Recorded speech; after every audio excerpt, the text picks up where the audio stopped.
So hello everyone, this is Varsha and welcome back to Mastermind. तो guys ये video होने वाला है आईसीएसई फिजिक्स 2027 के ऊपर। इस वीडियो में गाइज फिजिक्स को लेकर हम लोग स्ट्रैटेजी डिस्कस करने वाले कि कैसे तुम लोग आईसीएसई फिजिक्स का सिलेबस सही तरीके से कंप्लीट कर सकते हो और कैसे बोर्ड एग्जाम्स में या फिर तुम्हारा प्री बोर्ड्स हाफ ईयरली जो भी एग्जाम्स होगा, टेस्ट होगा, तुम लोग कैसे अच्छा मार्क्स ला सकते हो फिजिक्स में, राइट। तो अभी देखो, सबसे पहले यहाँ पर तुम में से एक स्टूडेंट मेरे को कॉमेंट करके लास्ट वीडियो के अंदर बोल रहा था कि वर्षा दीदी, मेरे एक सीनियर ने बोला है कि इस बार 2026 का पेपर फिजिक्स का बहुत ज़्यादा डिफिकल्ट था, हमारा क्वेश्चन जो है बहुत ज़्यादा क्वेश्चन पेपर टफ था बोर्ड्स का 2026 का। Is it true? तो तुम में से एक स्टूडेंट पूछ रहा था, तो मैं यहाँ पे तुम्हें बता दूं कि येस इट इज़ ट्रू कि तुम्हारा क्वेश्चन पेपर इस साल का 2026 का जो कि अभी बोर्ड्स में यहाँ पर लास्ट ईयर आया था, इट वाज डिफ़िकल्ट। एंड ऐसा नहीं है कि सिर्फ इस ईयर डिफ़िकल्ट था, but from the past 5-6 years तुम्हारा आईसीएसई फिजिक्स का पेपर क्लास 10 के लिए डिफ़िकल्ट आता है।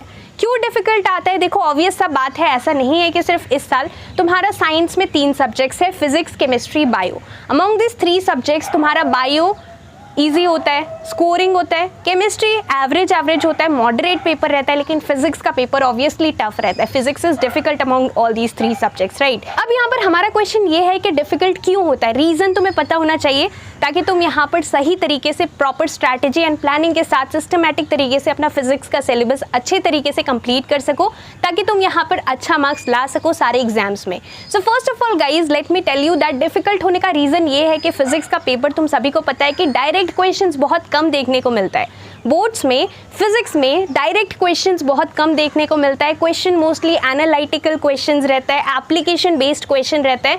नॉर्मल जो तुम्हारा डेफिनेशंस है, गिव रीजन है, उसको यहाँ पे एप्लीकेशन बेस्ड क्वेश्चन बना दिया जाता है, जिसके वजह से तुम लोग यहाँ पर थोड़ा सा कंफ्यूज हो जाते हो।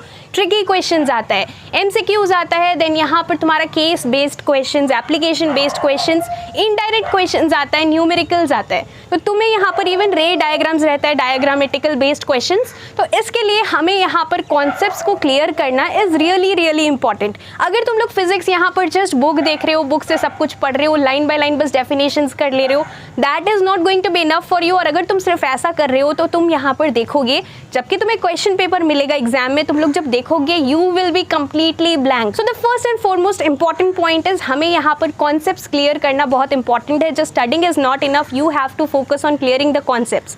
जो भी चीज़ तुम लोग पढ़ रहे हो, तुम्हें यहाँ पर अच्छे तरीके से उसको समझना है, अच्छे तरीके से करना है, ये चीज़ इंपॉर्टेंट है। सेकेंड मोस्ट इंपॉर्टेंट चीज़ कि यहाँ पर न्यूमेरिकल्स इंपॉर्टेंट है। ऐसा नहीं है कि सिर्फ डायरेक्ट क्वेश्चंस या फिर इजी क्वेश्चंस रहता है। पेपर यहाँ पर इस तरीके से तुम्हारा क्वेश्चंस रहता है कि हमें यहाँ पर बहुत सारा न्यूमेरिकल्स भी देखने को मिलता है। तो न्यूमेरिकल्स देखो सारा डिफिकल्ट नहीं होता है। If you are finding numericals difficult, तो सबसे पहला चीज़ कि तुम्हारा थ्योरी फर्स्ट थिंग बहुत स्ट्रॉन्ग होना चाहिए। जबकि तुम पढ़ रहे हो तो थ्योरी में जो भी डेफिनेशंस है, गिव रीजन टाइप क्वेश्चंस है, देन यहाँ पर तुम्हारा name the following type questions है, ये सारा टाइप्स का क्वेश्चन तुम्हें बहुत अच्छे से फोकस करना है और बहुत अच्छे से पढ़ना है। क्योंकि अगर तुम यहाँ पर थ्योरी पे भी फोकस नहीं कर रहे हो, उसमें तुम्हारा जो भी एसआई यूनिट्स है, सीजीएस यूनिट्स है, डेफिनेशंस है, बहुत अच्छे से फिजिक्स के लिए कर लेना। अगर तुम्हारा थ्योरी भी स्ट्रॉन्ग नहीं है, ऊपर से न्यूमेरिकल्स तुम्हें कुछ नहीं आता, तो अगर तुम ऐसा यहाँ पर प्रिपरेशन करके जाते हो, सो ऑब्वियस सा बात है that you are not going to score good marks in physics, right. So तुम्हें करना क्या है एग्जैक्टली, हमें यहाँ पर थ्योरी पे फोकस करना है। Theory should be very strong. Theory का क्वेश्चन समझ के अच्छे से कॉन्सेप्ट्स क्लियर करके पढ़ना है। साथ में तुम्हें यहाँ पर न्यूमेरिकल्स कंप्लीटली नहीं छोड़ना। देखो सारा न्यूमेरिकल्स यहाँ पे डिफिकल्ट नहीं है। कुछ क्वेश्चंस यहाँ पर न्यूमेरिकल्स का जस्ट एक डायरेक्ट एप्लीकेशन ऑफ फॉर्मूला होता है, मतलब जस्ट फॉर्मूला लगाकर सिंपल सा तुम लोग यहाँ पर आंसर ला सकते हो। बट यस, यूनिट्स पता होना चाहिए। मान लो यहाँ पर कोई चीज़ तुम लोग निकाल रहे हो वैल्यू, तो उसका यूनिट पता होना बहुत इंपॉर्टेंट है, उसके लिए भी मार्क्स मिलता है। अगर तुम यूनिट्स नहीं मेंशन करते हो तो मार्क्स डिडक्ट हो सकता है। So what you actually need to do, theory पे फोकस करना है, you have to focus on clearing the concepts and साथ में तुम्हें न्यूमेरिकल्स भी ईजी न्यूमेरिकल्स पहले कंप्लीट करना है, और जो डिफिकल्ट है वो भी हम लोग लास्ट में ट्राई करेंगे, राइट। अब यहाँ पे अगर हम लोग बात करें तो जो वेटेज है वो भी तुम्हें फोकस करना है। फिजिक्स के लिए weightage is really important. Like तुम्हारा लाइट का वेटेज ज़्यादा है, so light unit, light section, electricity section और तुम्हारा मॉडर्न फिजिक्स जो है यूनिट है, इसके अंदर जो चैप्टर्स है बहुत अच्छे से करना है। ये 3 जो यूनिट्स मैंने तुम्हें बताया, इसका वेटेज हाई है, तो ये सारा जो चैप्टर्स है इसके अंदर जो चैप्टर्स है लाइट से, इलेक्ट्रिसिटी से, मॉडर्न फिजिक्स बहुत अच्छे से कर लेना। And it is really important कि तुम यहाँ पर PYQs भी कर रहे हो। जस्ट यहाँ पे बुक से पढ़ना is not going to be enough for you. तुम्हें यहाँ पर क्या करना है, तुम्हें यहाँ पर कुछ PYQ क्वेश्चंस यानी कि प्रीवियस ईयर क्वेश्चंस पे फोकस करना है।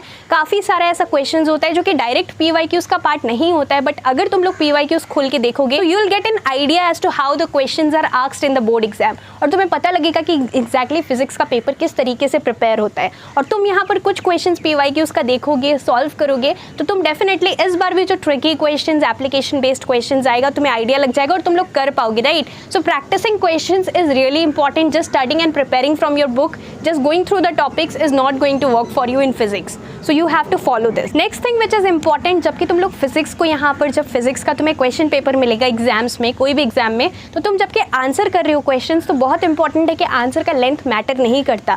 लाइक तुम्हारा हिस्ट्री एंड सिविक्स है या फिर और कोई सब्जेक्ट है, तो तुम लोग यहाँ पर आंसर का लेंथ भी देखते हो, बिकॉज लेंथ भी यहाँ पर वैलिड रहता है, लेंथ यहाँ पर देखकर मार्क्स मिलता है। लाइक हिस्ट्री एंड सिविक्स का अगर तुम कोई लॉन्ग क्वेश्चन एंड आंसर्स कर रहे हो, तो इंपॉर्टेंट है कि तुम्हें यहाँ पर आंसर का लेंथ यहाँ पर होना चाहिए। अगर तुम यहाँ पर जस्ट हेडलाइंस दे रहे हो और तुम उसको यहाँ पर पूरा एक्सप्लेन नहीं कर रहे हो अच्छे से, और अगर क्वेश्चन यहाँ पे 4 मार्क्स का है, 3 मार्क्स का है हिस्ट्री के लिए या फिर सिविक्स के लिए, तो तुम्हें यहाँ पर सही तरीके से फुल मार्क्स नहीं मिलेगा उस क्वेश्चन के लिए, राइट। बट फिजिक्स में तुम्हें यहाँ पर मान लो 3 मार्क्स का कोई क्वेश्चन है और सपोज वो गिव रीजन टाइप क्वेश्चन है, तो तुम्हें यहाँ पर 3 बस तुम लोग सिंपल सा रीजन दे देते हो, एंड अगर वो राइट है, अगर वो आंसर बहुत छोटा भी है, 3 लाइन का ही जस्ट आंसर है, बट 3 मार्क्स का वो क्वेश्चन है, राइट, बट 3 लाइन का ही बस आंसर है, तब भी तुम्हें यहाँ पर फुल मार्क्स मिलेगा। So writing answer in points is important. तुम्हारा जस्ट पॉइंट तुमने जो लिखा है वो राइट होना चाहिए। आंसर का लेंथ फिजिक्स में मैटर नहीं करता। आंसर बहुत छोटा सा हो सकता है, बट अगर वो राइट है, अगर तुमने सही लिखा है, तो तुम्हें यहाँ पे फुल मार्क्स मिलेगा। सो ये चीज़ तुम लोग समझ सकते हो, तुम्हें फॉलो करना है।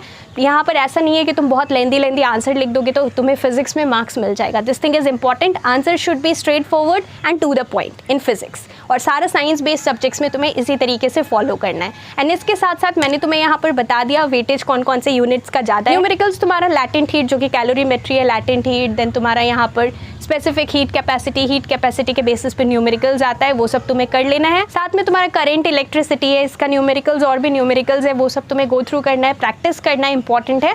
और इसके साथ साथ अगर तुम ये सारा चीज़ फॉलो करते हो, PYQs करते हो, if you focus on understanding the concepts, clearing the concepts, so definitely तुम फिजिक्स में अच्छा मार्क्स ला सकते हो। अभी से फिजिक्स अच्छे तरीके से करो। जो भी चैप्टर्स तुम लोग कर रहे हो, कुछ यहाँ पे डायग्राम्स भी इंपॉर्टेंट होता है, लाइक कुछ रे डायग्राम्स भी तुम्हें मिलता है जो कि तुम्हें यहाँ पर पूरा करना पड़ता है, कंप्लीट करना पड़ता है, इनकम्प्लीट डायग्राम्स, राइट। तो वो सारी चीज़ पे फोकस करना है, और अगर तुम ये सारा चीज़ फिजिक्स के लिए फॉलो करते हो, सो डेफिनेटली गाइज तुम लोग अच्छा मार्क्स ला सकते हो।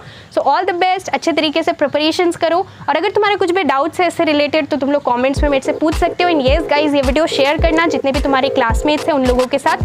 Thank you so much for watching.